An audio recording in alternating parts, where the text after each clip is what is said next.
Howdy do, buckaroos. This is voiceover take 2. I'll explain the build and then the extenuating circumstances. It's fine. So, I think everybody saw Deligracy's $70,000 build challenge, which is not a challenge. $70,000 is plenty of money for even an 8-sim household.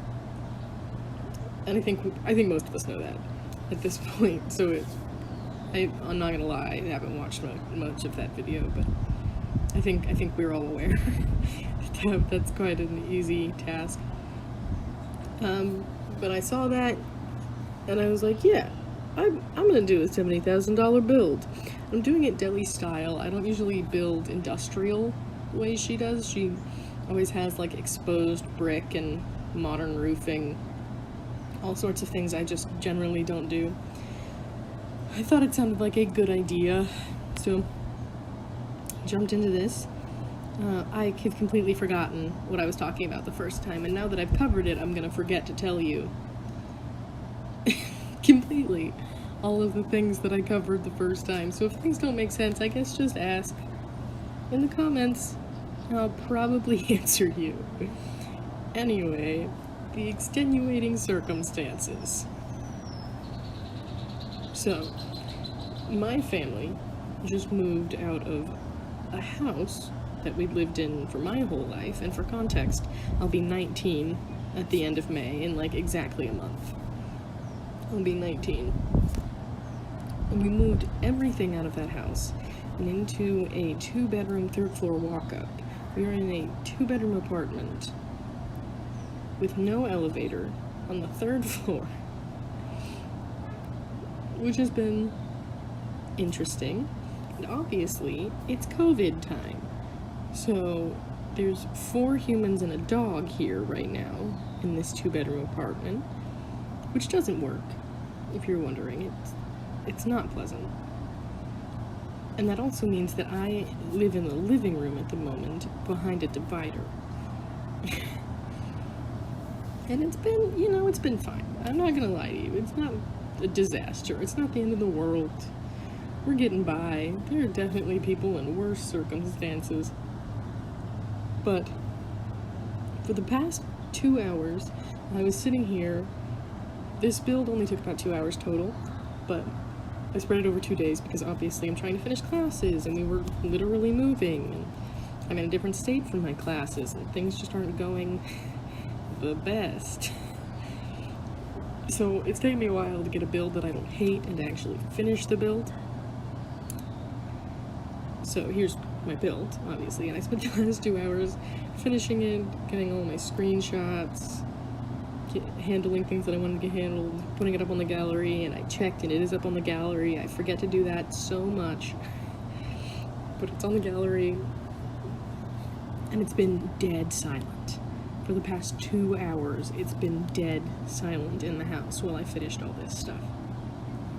The second I sit down to do this voiceover, it's like the world erupted. Like, everybody had to talk right then. Like, and oh my god. And this is take 2 because now my dad is home. So it's like, on top, like, everything is happening. And obviously my dad also has to work. So we can't really say, like, I can't hold it against him. He's got stuff to do, but like, oh my god, I'm gonna kill somebody. Oh, I do remember that I was talking about, because the walls in this build are so odd, the stairs just did not want to cooperate with me. And I'm not sure if there was something I was doing. If you can tell what's happening here, I would very much like some advice, because I just have no idea what wasn't working with these stairs. But now we've got a full-on stairwell, like you would find in a taller building than this. And I think it's fine. It takes up a lot of space. That is the problem with having $70,000 and then getting carried away on the shell. So I built this shell and I got so excited about it, and I spent so much money on the outside that I wasn't about to change the shape of this build once I started trying to work in a floor plan. But there is no floor plan. Like, it doesn't work. I was trying to fit in the Cobbs, the family that Deli was building for. So we've got Logan, the dad, his 2 kids, a girl and a boy, and then his technically stepmom, her teenage daughter, and her toddler. So I put Logan on the first floor. So that's what the bedroom all the way back is his bedroom. And then when you go through the stairwell and to the left, that room is going to be his stepmom and her toddler. And upstairs is the 3 teenagers. The 2 girls have very, very small rooms. It might be because I'm currently living behind a divider, so I'm like, yeah, that's enough space. That's like 3 tiles. That's all she needs. But that's what we have going on right now. I swapped out some windows for doors, so they technically have little balcony spaces, but they're like 2 tiles wide. I don't know what you're going to put on those, but they're there if you want them. Right. So yeah, I'm still spending way more money than I should be at this point in the build. You can see that I've spent $30,000 and there's no furniture at all. We're doing great.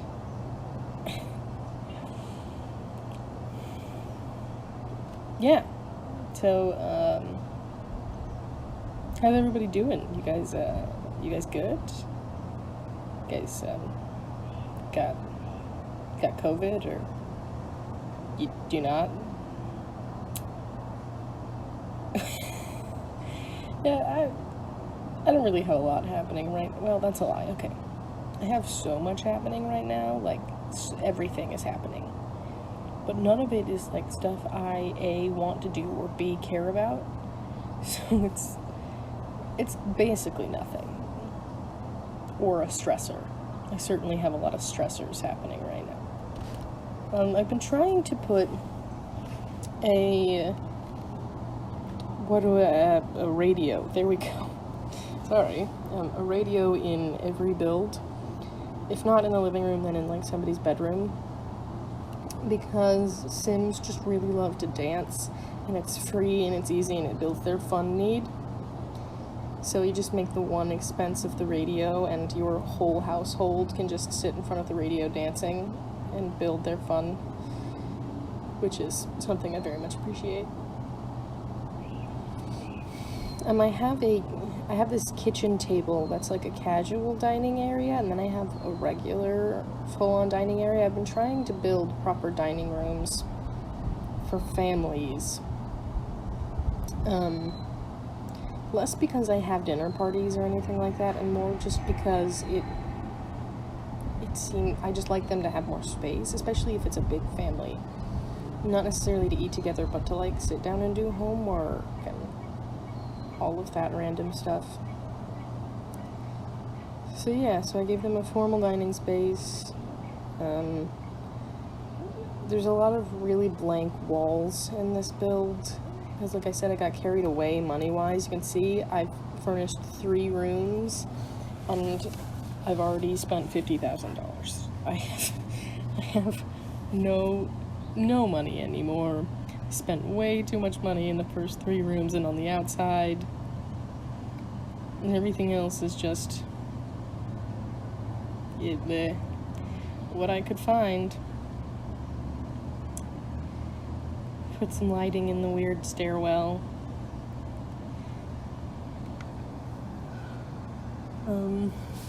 This bathroom is kind of weird. Everything's kind of odd, but I don't know, I feel like the family is colorful. I feel like it's fine that there's random colorful things everywhere. Yeah. I don't hate this bathroom. It's just weird. I used a lot. That was the little family I've been using to set my budget. Not that it worked. You'll notice that I was like 2,000 simoleons over budget somehow. Really don't know how that happened, but it's fine. But we're building for little Acacia. I put in a divider for her. Yeah, I think all the rooms are a little sparse, especially since I used paint in a lot of them that doesn't like have any molding or anything. It just looks really blank. But it didn't feel like the sort of space that would have molding all over. Because, you know, the idea behind this is that it's sort of a converted factory space. Just didn't make sense to me for them to have like crown molding on everything. I figured out shelves, so that's fun. Some kid decorations and some bomb decorations. You know, stuff and things. Man, I always hit this point where I've told you about everything that's happening in the build. I'm trying to figure out what brand of laundry detergent the people either underneath us or to the right of us use, because it's very strong and I can smell it all the time, and I just want to know what it is. Like, I just want to know what it is. This was the point where my game started freezing randomly, so have fun with that. Yeah, it's really strong laundry detergent, and I just really want to know what it is. I have literally no clue. It smells kind of familiar, but like, I've lived in student housing for the last 6 months, where I smelled every laundry detergent under the sun in our shared laundry room, so I don't know. I don't know why I've decided that Logan likes movies. I just have. It helps me fill the space. Yeah, so this is me making sure the teenagers at least had beds, because I was running out of money.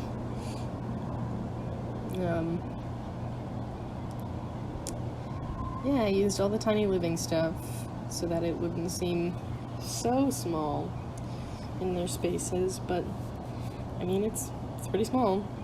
I used what's essentially that's my dog. He's probably not going to shut up ever, so I would pause this again, but I can't. I don't have it in me to do this again. So yeah, my intention was that more pink room was Riley's. Just kind of decorating. Where was I? Something about tiny living? I'm sure. They're still very small. They're very, very small. Ryder's room seems very bare, but I definitely wanted him to have space to use that punching bag. Wow. It's like he's just running back and forth between the two rooms that we can hear him from, just barking from those. I tried to combat the bare walls some by putting brick in some bedrooms. It seemed like a masculine feature for some reason, so I've got brick in Ryder's room and downstairs in Logan's room, and there's brick in the kitchen, I think. And obviously on the outside. Some skill building stuff.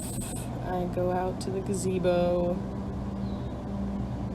I make it more industrial looking, because I kind of had placeholder everything in there, because I knew I wanted gazebo, but I didn't know what style of gazebo, what was the intention of the gazebo, what are we going to do with the gazebo, so here's what we did with the gazebo.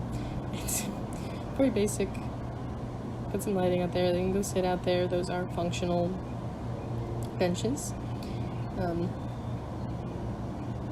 Yeah, I tried to make as much of this as possible functional. Even when I started running out of money, I tried not to go too much into debug, because I wanted it to look good, but I also just wanted it to work. Yep, and now my usual terrain paint under everything. These windows felt like I definitely could have left them. They were industrial, and it was a choice, but I stuck flower boxes under them because it just seemed empty. I mean, people do live here. It's not a factory anymore. I kind of would have wanted to do some more overgrowth around everywhere, but I was starting to get very annoyed with the outside of this, so I just do this section of flowers in the back, and that's really, I think, all the... Oh, I do a tree. I put a tree down in the front. So there's some landscaping. It's not brilliant landscaping, and it's not super exciting, but it's there. I think, and something I do a lot is putting these trees in the front by the houses. A lot of houses, one, just have trees in the front because it looks nice, but also I think it makes your gallery thumbnails more dynamic, and it helps you get a better default shot out of them. Because, man, those default thumbnails are bad. I still have that habit of checking and seeing what the thumbnail looks like on the gallery, even though the gallery is no longer my focus with these. You'll still see me check the gallery all the time to see what that default thumbnail looks like, because I know it's going to be bad most of the time, but I just hope that maybe it'll look kind of nice. I think you can at least see the intention of most builds in those thumbnails. It's just they look so flat from the angle they take this from. I wish some of the city living debug signs and things worked in shorter wall heights. Oh, and we're already in screenshots. We probably... Yeah, I'm a little ahead of you guys. So, yeah, these are the screenshots. I think I'm pretty happy with them. I don't know how it really sizes up to the way Deli usually does things, because I know she's a lot more experienced with this type of build than I am. I'm more of a traditional person. But yeah, like the video, subscribe, do all those fun things, share it with people that you think care. Alright, don't die in quarantine. Bye.